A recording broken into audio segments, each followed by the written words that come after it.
আজকের যে গল্পটি আপনাদের পড়ে শোনাবো তার নাম শ্মশান বন্ধু। গল্পটি লিখেছেন সুনীল গঙ্গোপাধ্যায়। নাইট ডিউটির সময়টাতেই সবচেয়ে অসুবিধা হয়।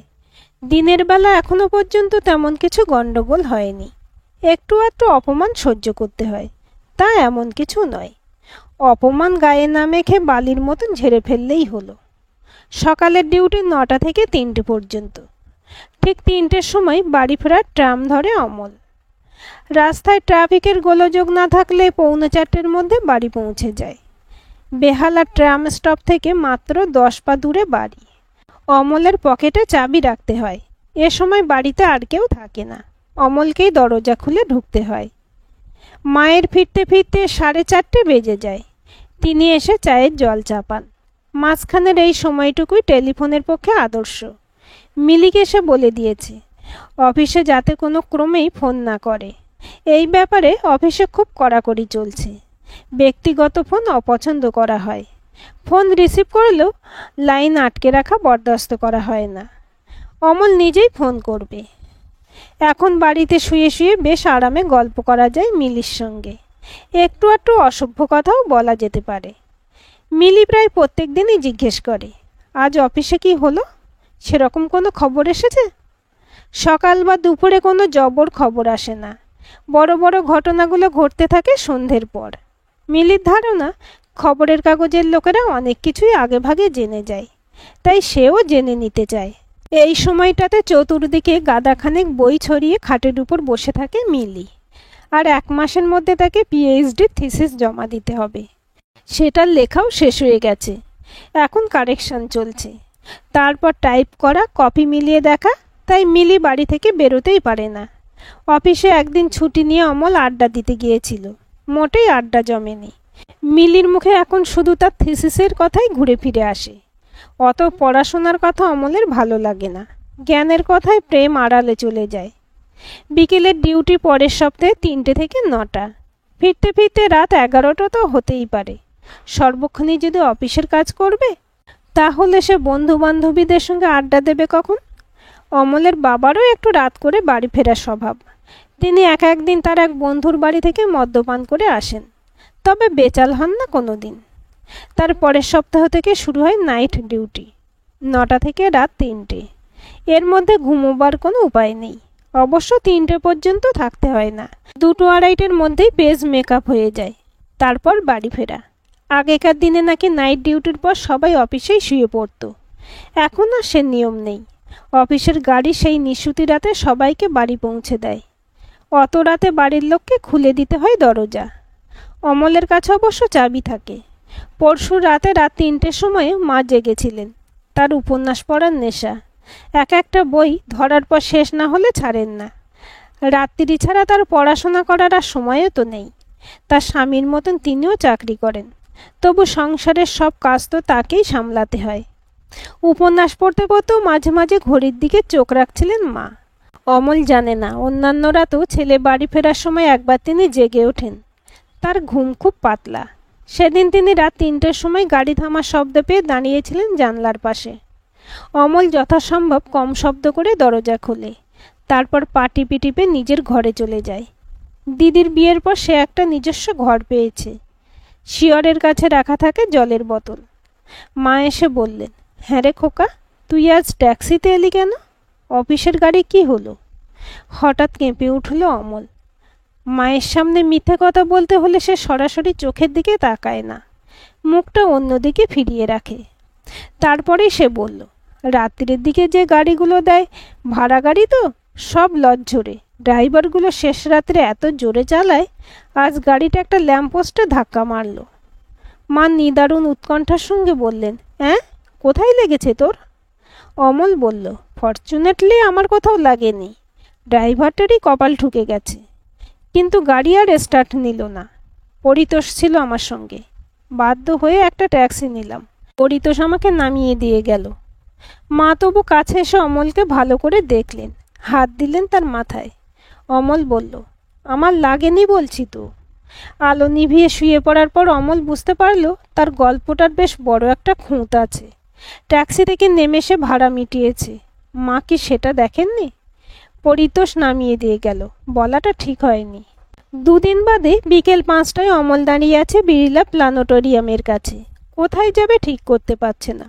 হঠাৎ একটা গাড়ি এসে থামলো তার সামনে। জানালা দিয়ে মুখ বাড়িয়ে কৃষ্ণরূপ বলল, কি রে, এখানে দাঁড়িয়ে কি করছিস? অমল বলল, আমার মন বলছিল ঠিক 5টার সময় কৃষ্ণরূপ ঘোষ এই রাস্তা দিয়ে যাবে, তাই অপেক্ষা করছিলাম তোর জন্য।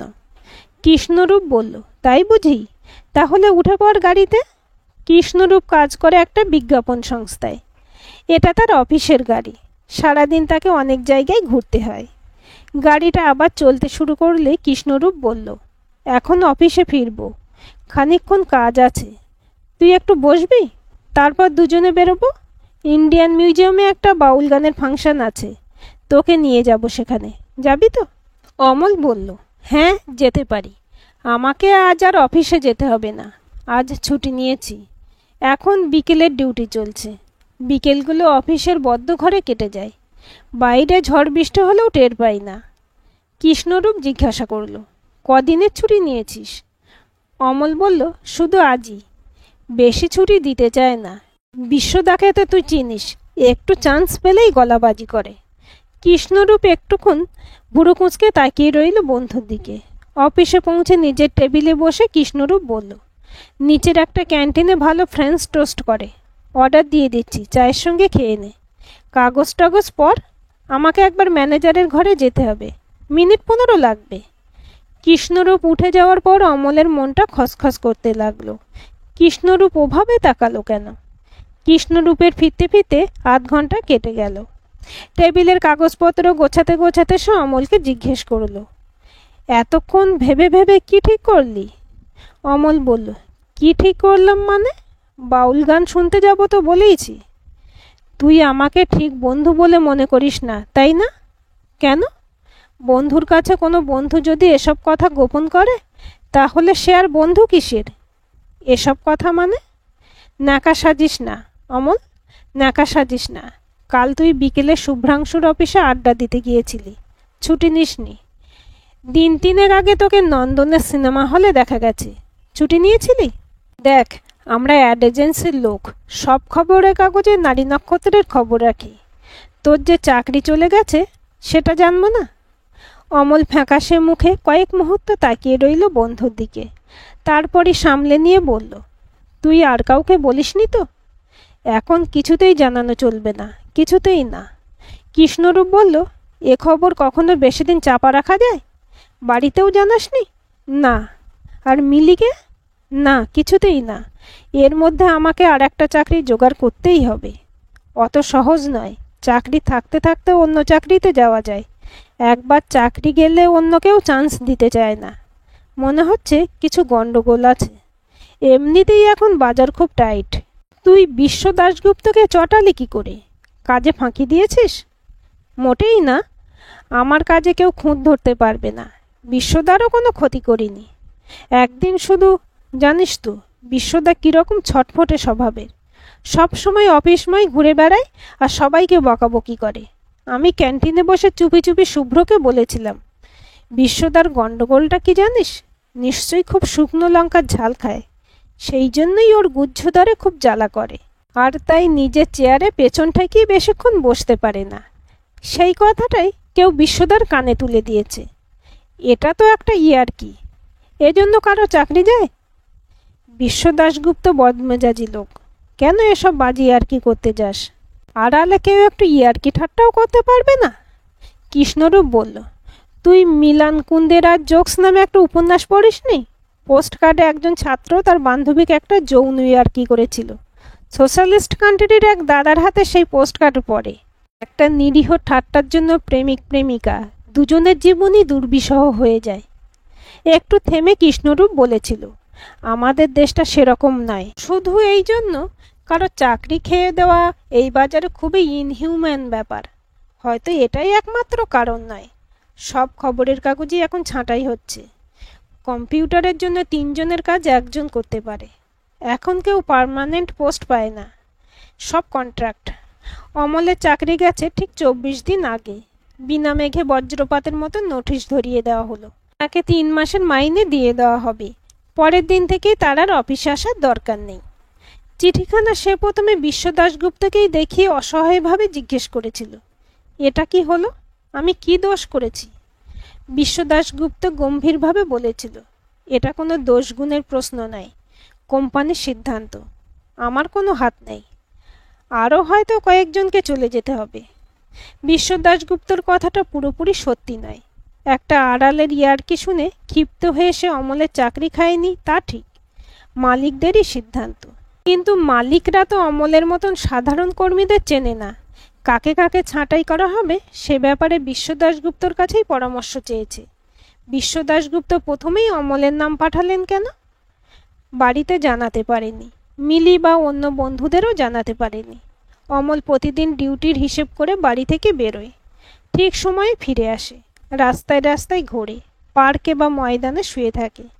চেনা রেস্তোরাঁয় যায় না, ন্যাশনাল লাইব্রেরির ধার ঘাসে না, কারণ ওখানে মিলি যায় প্রায়। আর একটা চাকরি তাকে যেমন করে হোক জোগাড় করতেই হবে।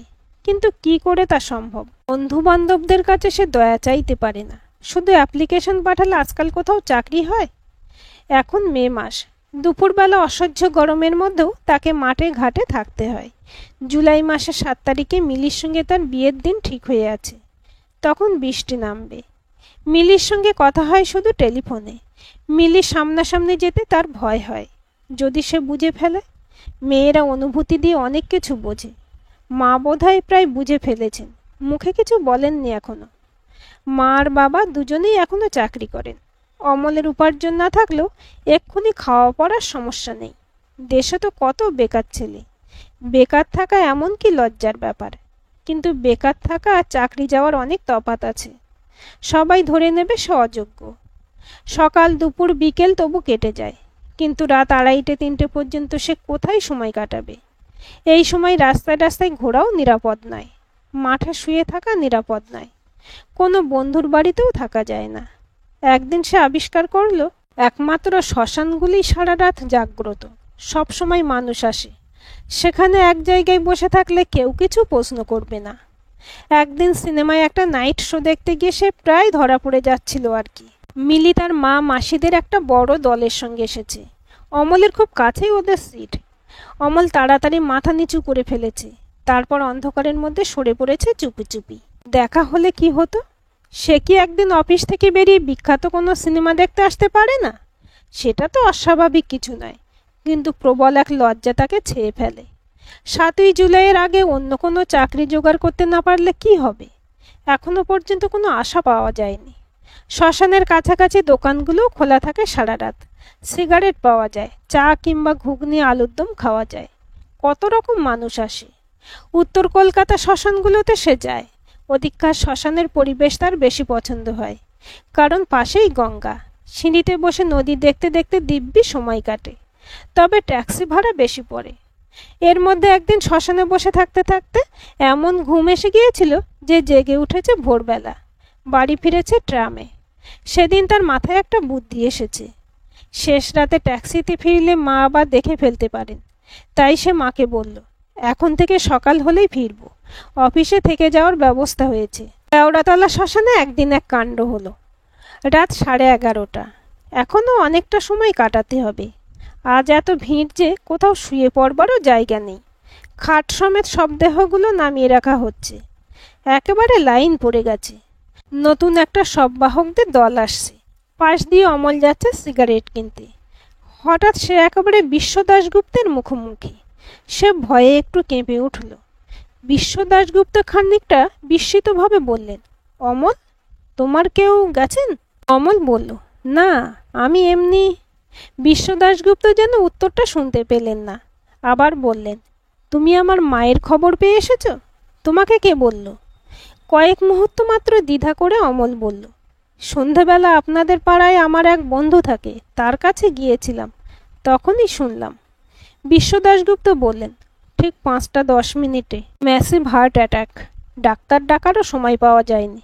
আমি তখন অফিসে। অমল বলল, আপনাদের বাড়িতে 2বার গেছি।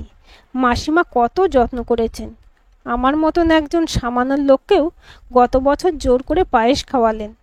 মাথায় হাত রাখলেন। তাই খবরটা শুনে ইচ্ছে হয়েছিল মাসিমাকে শেষ প্রণাম করে আসি। আপনি যদি রাগ করেন সেই ভয়ে বাড়িতে ঢুকিনি। বিশ্ব দাশগুপ্ত উদাসীনভাবে বললেন, তুমি বাড়িতে এলে কি আমি এখানে কতক্ষণ অপেক্ষা করছো? অমল কিছু বলার আগেই তিনি ধরা গলায় বললেন, অফিস অফিস করে তো সর্বক্ষণ বাড়িতে কতটুকুই বা থাকি। মার সঙ্গে দিনের পর দিন একটা কথাও হয়নি। ভেতরে ভেতরে যে এতটা অসুস্থ হয়ে পড়েছেন কখনো মুখ ফুটে বলেননি। আমি 2 সপ্তাহের মধ্যে একদিনও মায়ের পাশে গিয়ে বসিনি। তুমি 2 বার মাত্র মাকে দেখেছ, তার জন্য এই শ্মশানে এত রাতে? হঠাৎ অমন জাঁদরেল মানুষটি কেঁদে উঠলেন শিশুর মতন। অমল হাত বাড়িয়ে তাকে সান্ত্বনা দিতে গেলে তিনি অমলের কাঁধে মাথা রাখলেন। তার কয়েকজন সঙ্গী অবাক হয়ে দেখতে লাগলো সেই দৃশ্য। কাঁদতে কাঁদতে বিশ্ব দাশগুপ্ত এলোমেলোভাবে বলতে লাগলেন, মাকে তো আমি ভুলেই গিয়েছিলাম। যদিও এক বাড়িতে একটা আয়া রেখে দিয়ে শেষ সময় মা আমার নাম ধরে ডেকেছিল, তখন আমি অফিসে। অমল, তোমার জন্য আমি কিছুই করিনি। কতটুকুই বা আমার ক্ষমতা তুমি হয়তো ভেবেছ। আস্তে আস্তে নিজেকে ছাড়িয়ে নিয়ে অমল বলল, বিশ্বদা, আমি কি একবার মাসিমার পা ছুঁয়ে প্রণাম করতে পারি? আজকের গল্পটি আপনাদের কেমন লাগলো কমেন্ট করে জানাবেন। ভালো লাগলে লাইক, শেয়ার, সাবস্ক্রাইব করবেন এবং নতুন ভিডিও আপডেট পেতে বেল আইকনটি ক্লিক করে রাখুন।